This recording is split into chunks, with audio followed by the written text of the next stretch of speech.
Assalamualaikum. How are you all? I hope you are okay. We will discuss the diary of 13 March Friday. English literature आपका lesson number 3 glossary words plus sentences. गज़ल है आपकी, उसके शेयर 3 से 5। Math unit number 4 exercise 4.2 question number 10। हज़रत अस्मा बिनते अबी बकर इजाफी सवाल है फर्स्ट हाफ। उसके अलावा साइंस का क्वेश्चन नंबर 2 का पार्ट 4 का पार्ट बी है। सूरत मरियम कुरान अल्फाज के मायने। जी 8 क्लास अब आपका इंग्लिश का है, लेसन नंबर 3 के ग्लोसरी वर्ड्स, पेज नंबर 40 है आपका यूनिक का। इसी के नीचे आपके सेंटेंसेस हैं, ये कंप्लीट आपने याद करके लेके आना है। पहली गज़ल है, इसका आपने तीसरा शेयर करना है। इसकी तशरीह आपने कहाँ से करनी है, स्टार्टिंग से लेके इसकी 5th लाइन है, औलाद जो मुआवजा करवा चुके हैं यहाँ तक करेंगे पहले, फिर यहाँ से हमारी ज़िंदगी का हिस्सा से लेके जहाँ पे ये शेर है यहाँ तक कट करना है, उसका लास्ट पॉइंट आप लोग करेंगे। ऐसे आपका 4 वाला है, इसकी तशरीह भी आप स्टार्टिंग से स्टार्ट करेंगी और इसकी 4 लाइन है जिस बात के ज़ेर असर आ जाता है, यहाँ तक करने के बाद ऐसी कैफियत से लेके शेर तक कट करेंगी। लास्ट पॉइंट है मेर तक की मेर ने यहाँ से लेके बेहतरीन अंदाज से पेश किया गया, यहाँ तक करेंगे और इसके आगे से कट है और इसका लास्ट पॉइंट आपने कंप्लीट करना है। 5th शेर है आपका, इसकी आपने तशरीह क्या करनी है, स्टार्टिंग से स्टार्ट करने के बाद तीसरी लाइन तक जैसे इनामात हासिल किए यहाँ तक करना है पहले, फिर हमने से कट करना है अपने शेर तक। सेकंड पॉइंट इसका आपने कंप्लीट करना है और बाकी सारा इसका कट है। ठीक है, आज आपका यहाँ तक है। इस्लामियत हज़रत अस्मा बिनते अबी बकर, इसके इजाफी सवाल है। पहला आपके हज़रत अस्मा बिनते अबी बकर का तारुफ बयान करें। पेज नंबर 138 पे स्टार्टिंग से आपने स्टार्ट करना है। इसकी 4th लाइन है, 18वां नंबर था। दूसरा है, हिजरत मदीना में अपनी खिदमात की वजह से हज़रत अस्मा को कौन सा लक़ब अता किया गया। जहाँ पे आपने फ़र्स्ट ख़त्म किया उसके नीचे से आपका सेकंड स्टार्ट होगा, जब नबी करीम ने से लेके यहाँ तक लक़ब से याद किया जाता है, यहाँ तक आपका सेकंड है। थर्ड है आपका, अब्दुल्ला बिन ज़ुबैर की वफ़ात पर हज़रत अस्मा का रद्द-ए-अमल क्या था। ये जो पॉइंट हाईलाइट किया हुआ है आपने MCQ के तौर पर याद करना है।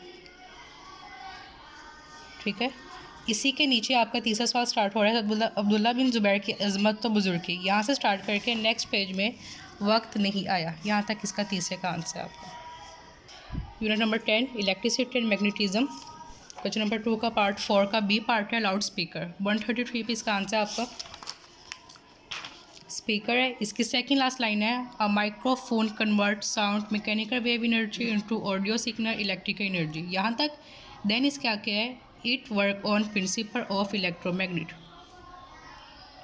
अल कुरान सूरत मरियम आपकी यहाँ पे इसकी रिवीजन स्टार्ट हो चुकी है, इसके आपके अल्फाज में नहीं मिले हैं, ये आप लोगों ने पहले भी किए हुए हैं। Math exercise number 4.2 question number 10 है आपका, construct a kite DEFG where measurement DE 4 centimetre, measurement EF 8 centimetre and the length of longer diagonal is DE लिखा हुआ है यहाँ पे आपकी मिस्टेक है, E को आपने कट करके F करना है। DF है आपका 10 सेंटीमीटर का। ठीक है, अब यहाँ पे आपने इसका काइट बना,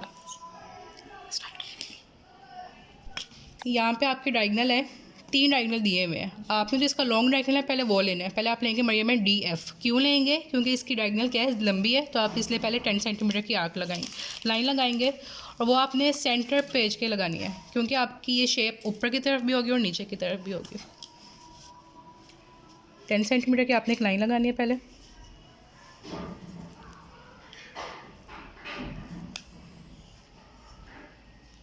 ठीक है, इसको आपने नाम दे देना है D और F का, क्योंकि हमारे पास DF है 10 सेंटीमीटर।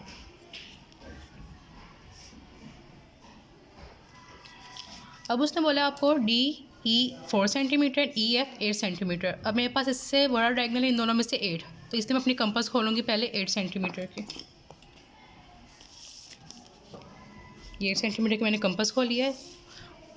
यहाँ पे उसने आपको बोला हुआ है कि EF पॉइंट F पे रख के आपने एक आर्क लगानी है 8 सेंटीमीटर की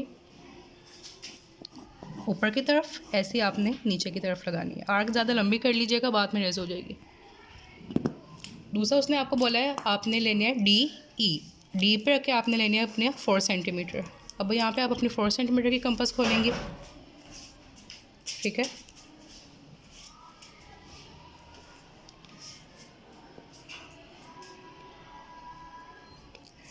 यहाँ पे आपने D पे रख के एक आर्क ऊपर जो इसको बाइसेक्ट करे आप इसमें, वैसे ही एक आर्क आपने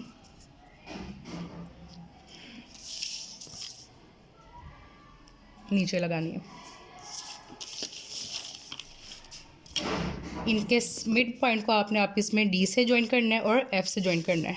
मिड पॉइंट को पहले आप एफ से ज्वाइन कीजिए,